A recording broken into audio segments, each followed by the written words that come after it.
Stan is a Nigerian actor and producer, known for his versatile performances in Nollywood. He has gained recognition for his role in the Nigerian film industry. He initially studied at Nnamdi Azikiwe University, where he earned a degree in computer science. Before shifting his career to acting, Stan's passion for the arts led him to pursue further training at the Stella Damasus Arts Foundation. His breakout role came with his portrayal of Ahana in the 2020 remake of the classic Nollywood movie Rattlesnake. His powerful performance garnered widespread acclaim, showcasing his range and depth as an actor. Known for his dedication to his craft, he often immerses himself in his roles and has acted in both television and film, including shows like Tinsel and movies like The Millions. In addition to his acting career, Stan is also a producer and has been involved in creating several productions, contributing to the growth of Nollywood's creative landscape.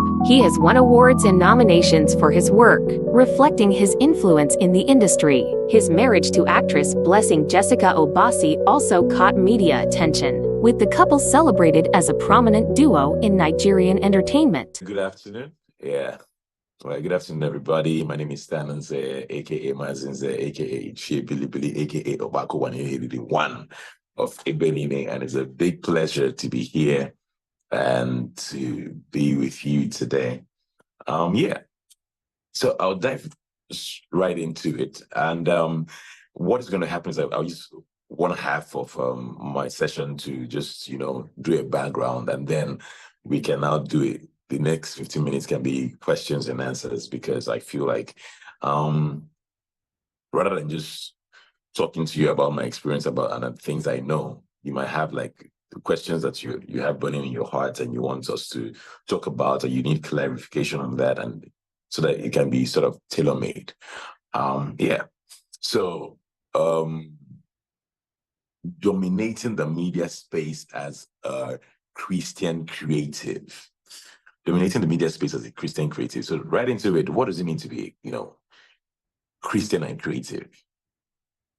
Who is a Christian creative? It's like, does it mean like, that you're just strictly into faith-based, or I mean, there are different ways to think about it. Are you a gospel singer? What I understand about being a Christian creative is someone who is creative, who's in the creative spaces, in the media space, who's a dancer, an actor, a cinematographer, what have you, and is Christian. For me, the definition of a Christian, what defines a Christian for me is fruits. By their fruits, you shall know them. A Christian is not a person that goes to church every Sunday, or that is very churches and they carry Bible for head. No, that's not who is. How would know the ones who are fake and who the ones who are real? It says by their fruits. So the way I would know that you are a Christian is by the fruits you carry. Fruits of the Spirit: love, patience, endurance, faithfulness. That's how I would know that you are a Christian. Not if I see you in church on Sunday. Not if you're the one that preaches the most. It's the life that you live, the fruits that life carries. That's how I know that you are a Christian. Now, bringing it to the media space now, the ones that carry these fruits in the media space, how do you dominate? Like the fruits of the Spirit are very powerful. That in itself is enough to dominate any media space. I always tell people, I'm not that person that would come to a set and want to talk to everybody about God. In as much as that is good and that is also very important, I let my fruits do the speaking for me. Punctuality. You get a call time of 10 a.m. You don't show up at 10:30. Yeah, is there from? Can you guys hear me? Yes, we can hear you. Okay. You get a call time of 10 a.m. to be on set. You don't show up at 10:30 because every other person is doing the same thing, or because there's traffic in Lagos. It's not an excuse. Your God is a timekeeping God. The God that you serve is a God of discipline. You're not going to keep people's sets hanging because of traffic. If people are giving excuse, it shouldn't be coming from a creative that's a Christian. It shouldn't be you. You shouldn't be that person that gives excuses. Makes excuses. You find an opportunity to make excuses for everything. No. Fruits of the Spirit. You're diligent. And it cuts across everything. You're the one who is patient the most. You know, I mean, you cannot, like, it's just like when I said that you cannot do marriage outside God. You can't live as a Christian without the one who empowers you to be a Christian. So when you pray and you pray for the spirit of, give me the spirit of patience, give me the spirit of long suffering, give me, the person they know whether you love person until they don't put you for a situation where determine, say we go warrant you to act up in a certain way and you don't act up in that way. That, my friends, is the greatest preaching you can preach to anyone. The way you live your life, the fruits you carry throughout your work on any set, the fruits you carry, when you relate with people, when you do business with people, can they beat their chest to say, because it's you, you will not hit me. I can assure you that if you do business with Stan, go to bed. If he says if he says this is, it is A it is. If he says it is B, it is. I would not need to cross-check. And it's not a walk in the park. It's not beautiful. It's not built overnight. It's something that you have cultivated over time. I can beat my chest to say that when you talk about punctuality in Nollywood, they say, Stan, if you give him call time, if you give him 10, he will be there. If I'm running late, I'm not able to make it. The decent thing to do is to call the production and say, I wouldn't be able to make it. It's just a sign of respect for the people you work with, for the people you're in a meeting with, the people you are meeting with, that you show up as at all when the due.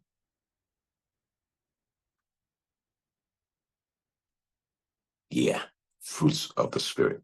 Now, your God is an excellent God. As Christian creatives, most times for so long, we have worked like, say church rats. One is a gospel thing. People want to do it small. One is a gospel thing. It's okay. It's for God. It's what I have, I will give. Your God is an excellent God. So as a creative, what should be speaking for you is not the fact that God is in the project you did. It's the fact that when people see it, they are wondering, who did this? I want to say, those that are diligent will find themselves ministering to kings, right? Your work needs to be able to speak to the cream de la cream. People need to watch it and feel that work and be like, there's something about this. It's just the excellence in it. But what we would do most of the time is, then the one I can do.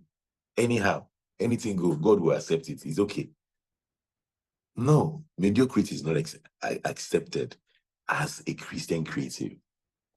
We're the ones that we set the bar. We are the one that serves the one who is the King of Kings, the one who has the whole world. It is us that will set what creative bar, what the bar for excellence is. When people are hitting 70% in your industry, you should be hitting the 95%.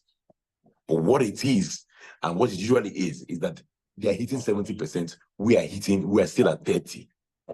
Because we feel like we are God's people.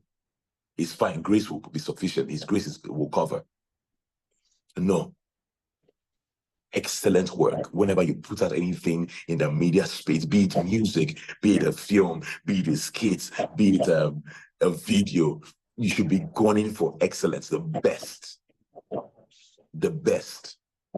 And the best doesn't mean that it has to be expensive. Do not get me wrong. That is the best doesn't mean that it should be expensive. There should be things. Even if it's one video, you should be going for the best you can give at the points you can, at the points where you are. And one of the ways to achieve this is collaboration. I don't think that we collaborate enough, generally in the media space. Everybody's about me, me, me, me, me, me, me. One will chase 1,000, 2,000, 10,000. Whether in marriage, it's about unity and collaboration. There's some ideas, there's some things that you have not been able to achieve, or you have not been able to do at a certain extent, at a certain landmark, because you are not collaborating. So one of the ways to dominate in the media space is collaboration. You should acknowledge that I cannot do it alone. There's something God has put in we coming together to do things. This vision is too high for me. I'm doing a stage play now. I'm not a dancer. I want it is a musical, and I'm collaborating with a dance choreographer. At the point, what he was charging me was feeling too much, and I'm like, maybe make I just run this thing. Just don't to dance to shake body, But I know that it will not be as grand as someone who is a professional dancer that is doing it in that level of professionalism. And mind you, I'm working with a church. It's a Christmas production for my church, so. It's almost like you're going to get people from church that come and volunteer, whether they can dance or not. Just come, we'll use you as you are. So I need someone who's a professional to move them and craft them in the way that they will look beautiful eventually on stage. Collaboration. It has a lot of music. I'm collaborating with a music expert because that's not my forte. Most of the time, you want to do it on your own. Yes, you can do all things through Christ that strengthens you, but you need to collaborate to do something. There are things that are not your strengths. You need people. You need people to help that out with those. And there's no pride in just me, because that's not the way God functions. Even your God is a collaborator. You've got the Father, God the Son, God the Holy Spirit. There's a reason that it's three persons in one God. His personality is unity.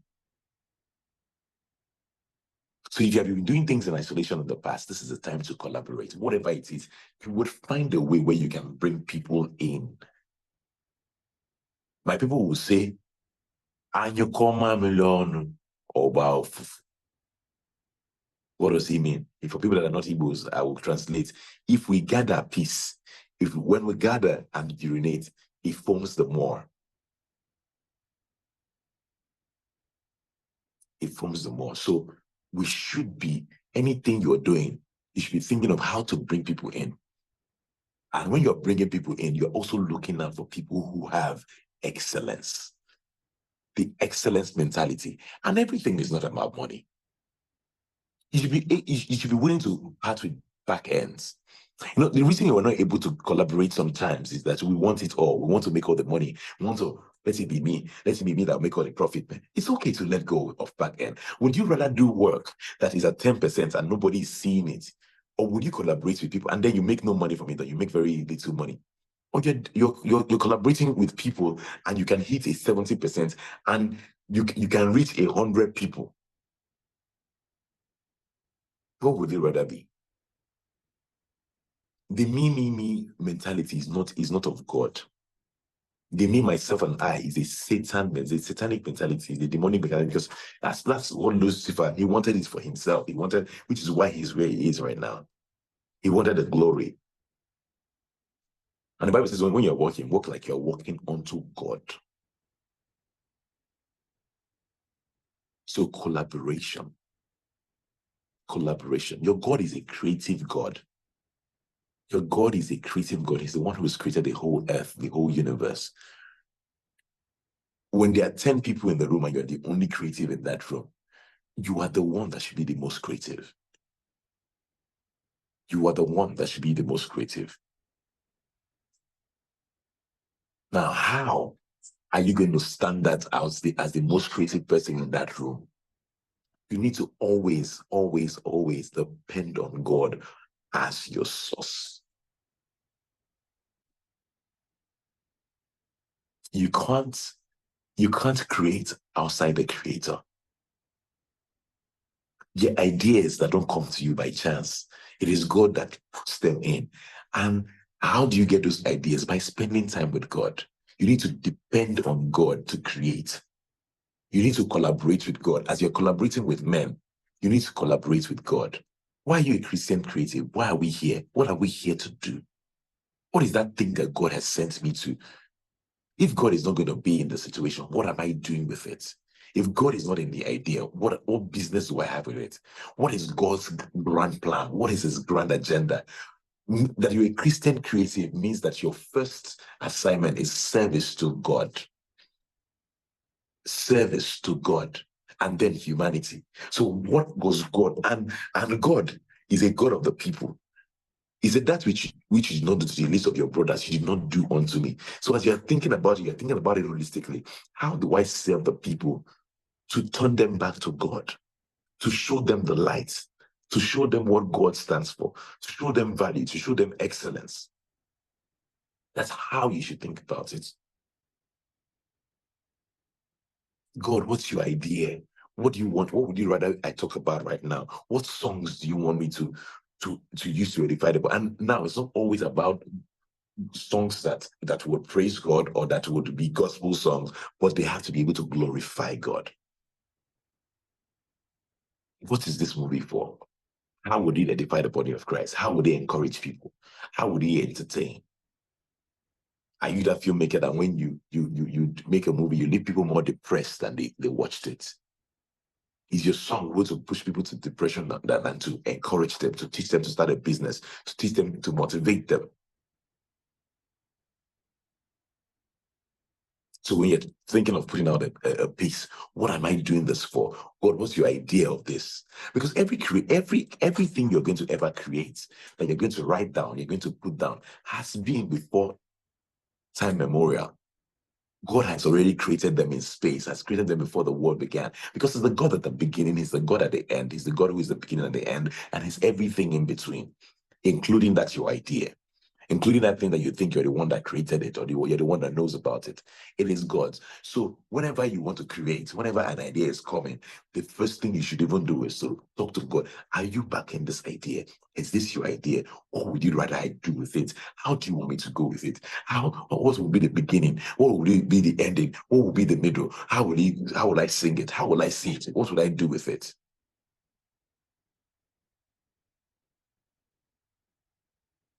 But what we do sometimes is that you have finished creating. You have gone ahead to create. He's almost ready before you know that, I need to bring God in. No, God is not an afterthought. He's the first, the middle, the last, the everything that has to do with the project. I made this film, faith-based film, Tehillah.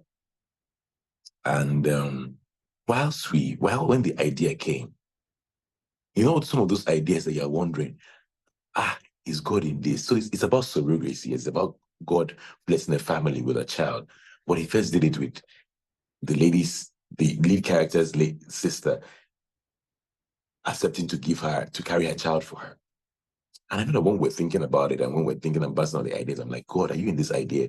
Like, what I've known for life is that you are a God who can give people miracles. I don't want to underplay your power. How I would rather you do it is that you bless this family with their child directly. Why does she have to go through surrogacy? But it's of God. And these are some of the things that people are even doing through church, but they're hiding it because they don't want to be judged. They don't want people to look down on them. They don't want people to say all those questions that we ask. And He said that this is the idea I want to sell. This is what I want you to do. And His instruction to me then was, give me the best. And make sure it's your best. Give me the best from where you are. Because one of the reasons that I refused to make that film for the longest time is I was thinking, the light, the sound, the money, the this, the that. To the glory of God, Tehillah has been made, and it's one of the best films. It's the best film I have made because it's the best film I made from that time. I made sure that the actors I was getting once He puts it in my head, that's who I was going to use. Sound was done by Cobams. He charged me in dollars. That's what I wanted. God did that, and He brought the resources. And the truth about it is, God is in the field. God is not at the beginning. God, you don't meet God and you don't experience God at the beginning of your idea. Yes, He has given it to you, but just sitting down and hoping that everything will just fall in line in place for you is great. But however, things don't work that way. You have to move. He's not a God that just works with the physical. He has created resources for you. You have to move to the field. Just go. Contact that producer. Contact that director. Contact them. I have this idea. I have this. I want to do this. Contact them. Move. I'm doing this. What is your dates like? Move. Because if you're waiting for the resources to be complete, to be together, it's never going to happen. That idea is going to just continue remaining in your head. It's going to remain on paper. You need to take a bold step, move. And I've talked about it, collaborate. That's the way to shrink a vision. Who knows how to do sound? Sound is started. Oh, I'll give you back end. I don't have all the money now. Can I give you half? And the rest comes with back end. Be willing to path with something. We're reading that everybody that God uses to do this project will be blessed by God. It's not a you. The reason that some of those ideas are still in your head is that you have made it a you idea. You have made it about yourself. Wow. I think I've used 20 minutes already. Okay. Yeah, I talked about collaboration. Your God is a creative God, is an excellent God. Be Christian first. Know God genuinely. Know God genuinely. You can't be a Christian creative without knowing God. And it's not about what your pastor preached on over the pulpit. It's not about what your friends have said about God. It's not about only what the Bible says. It's about your personal encounter, your conviction. What are your convictions? What are you sure about? What are you sure God is saying to you? And you don't discover these things outside of prayer. It's in the place of prayer that you're so convinced that God has said these things to you. And what happens with that is once you are convinced and you know, no one can talk you out of it. No one can talk. The reason that you're moving from idea to idea, once they say it's not working, you are leaving, is because you don't even know that it's God that gave it to you. God didn't give it to you. That God gave it to you does not mean that there will not be storms. Jesus was with the disciples in the boat that was going to capsize, that they thought was going to capsize. Oh, I did forget. It didn't mean that Jesus was not in a situation. No, that you are panicking does not mean that Jesus is not in a situation. That there is a storm does not mean that Jesus is in a situation. That Jesus is there does not mean there's going to be a smooth ride. It will not be a walk in the park yet. But the peace that we have is that Jesus is here. He's the one that I said I should go. So no matter how tough it gets, I trust that you are here with me and you will see me through. Jesus was not perturbed because this is not his deal with God. This is not how he was going to die. So, there's storm. Oh, very well, but this is not how I'm going to die. So it doesn't make any difference. I'm going to come out on the other side. The storm just makes it more beautiful. So that I don't have over. Yeah, so it's 2:00. So we're just going to just take personal questions so that I can now wrap up with that. I hope you learned something today.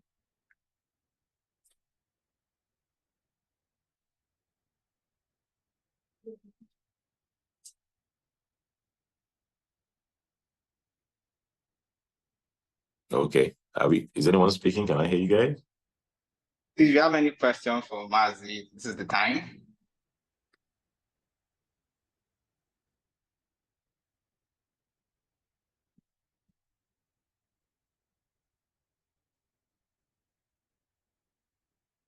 Yeah, thank you. Thank you, guys. I think you answered all our questions before we even asked. Oh, answer the question before you asked? Mine is not a question. Okay.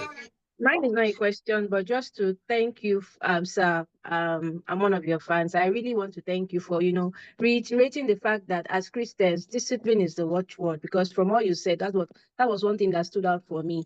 The fact that we are Christians and we're in the creative industry, we should not just take things for granted. We need to exemplify discipline in whatever that we do. And because the God that we serve is a disciplined God and he follows principles. Thank you, sir, for that. God bless you. Thank you. Bless you too. I have a question to ask. Okay, go ahead. Okay, so how do you react as a Christian who has an excellent spirit, who tries to be patient, who tries to be kind, who tries to do everything that we're expected to do? When people take that for granted or people misuse that Christian attitude you have, how do you react? How are you expected to behave? Yes, that's a question. So, as someone who is a Christian, you're a Christian, but you're not stupid. You should create boundaries too. You know that you have you as a Christian creative, you should be professional. You should have a manager. You should have procedures, how you're going to take jobs and what you're going to do in those jobs. You don't have to be everything. You don't have to be in places where you are not appreciated or you're taken for granted. However, as a Christian too, you have patience. So you will constantly trust God to teach you your reaction at every point in time. There are places where I go and because of the instruction God has given me, he has given me patience for the situations that I will meet there. There are jobs I go to, I know that I don't have the capacity to go through this field. So I'm constantly praying, God, give me the strength. I will not react the way these people are hoping that I react. I have patience. I have a sound mind in this situation. Oh God, no matter how they push me, I will not react differently. because they did not start, I showed up at 10 and they did not shoot me till 6 p.m. yesterday. Doesn't mean that when they give me a call time of 10, I will show up differently.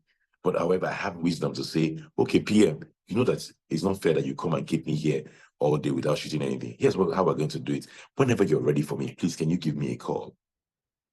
And you negotiate. However, if they still say 10, we need you at 10. Once they have paid for it, I still show up at 10.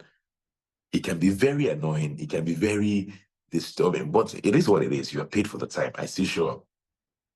So, and this is just an example. So depending on what the situation is, you would find what fits the situation, and you constantly depend on God to get sometimes, like something happened in my career. I think I had one of the toughest weeks of my career recently. And I know that there are just 2 times in my career I've raised my voice. Sometime 4 years, 5 years ago, when a producer was trying to take advantage of me, he shot more days than we negotiated, and he didn't allow me to go when it was time, when I decided I was going to leave. And then he was asking one of the producers, has he gotten his balance? And I flared up. I'm like, okay, so if I didn't have my balance, you're going to keep my balance after you've kept me for days. Yeah, that was the first time. And then this particular one, where I was supposed to be on 2 sets. I told this particular production that I wouldn't be able to make it for this particular day. First of all, they moved their dates. I'm like, this date you moved has affected another job. I wouldn't be able to. I would like to do a refund. And they're like, oh, no. Why are you doing this a refund? Why are you not doing the other production a refund? And I'm not doing the other production a refund because they haven't done anything. It's still the same dates they gave me that I'm functioning with. However, you moved your dates. And if you're not able to work with the data I have available now, please, I would like to refund. And like, oh, no, we'll make it work. Don't worry, just show up on Saturday, which was my first day of shoot, and we will talk about the other days. And I get there on Saturday, I shoot. And before I shot, I kept making it clear, I don't have this other date that you people have fixed me for. He said, oh, we'll make it work. How they discussed with my manager, how they decided I was going to show up on a Monday, I don't know. Sunday night, I get call sheets. You're shooting on Monday. I'm like, this guy is joking. I sent him a message. I sent the guy a message in the morning. I'm not going to show up. I'm not shooting today. And it escalated. It went on because I went to the other set and they kept posting my phone. And the way that the production manager related it to the producer was not the way that it happened. The reason I was upset with my manager is that he agreed that I was going to show up on that day. I don't know how they manipulated him to agreeing that. And it kind of made me feel bad. But it is what it is.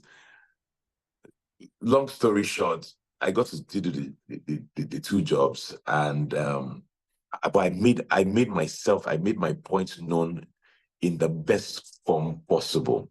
Eventually went to the set and the guy was giving me attitude. I don't know if he was going through stuff, how he made that kind of mistake and was trying to use me to cover it up. I still went because I don't know how to shoot and function where there's strife or there's anger. Even though he was the one who was wrong, I still went to him and had a conversation with him.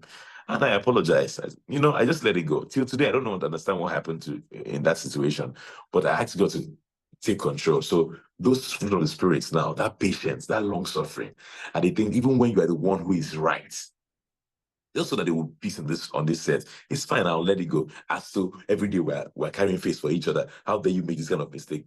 It's all good. It's happened. We're good. He called me sometime later and said he wanted to shoot something, and I told him I had a date. I had something. In fact, what I was supposed to shoot was pick up for this particular job that we had messed up, and he was calling me for a new job. And I said, Sobe, I'm not available. He was giving me his word that we will make it work. But I couldn't have let that situation happen again. Because yes, I'm Christian. Yes, I have faith, but I'm not stupid. So I have the right to say, I'm not going to be put in this situation to ridicule my brand. So you have the Spirit of God, you have the Spirit of excellence, and you can choose not to be in some certain spaces. Yeah, I hope that answered the question.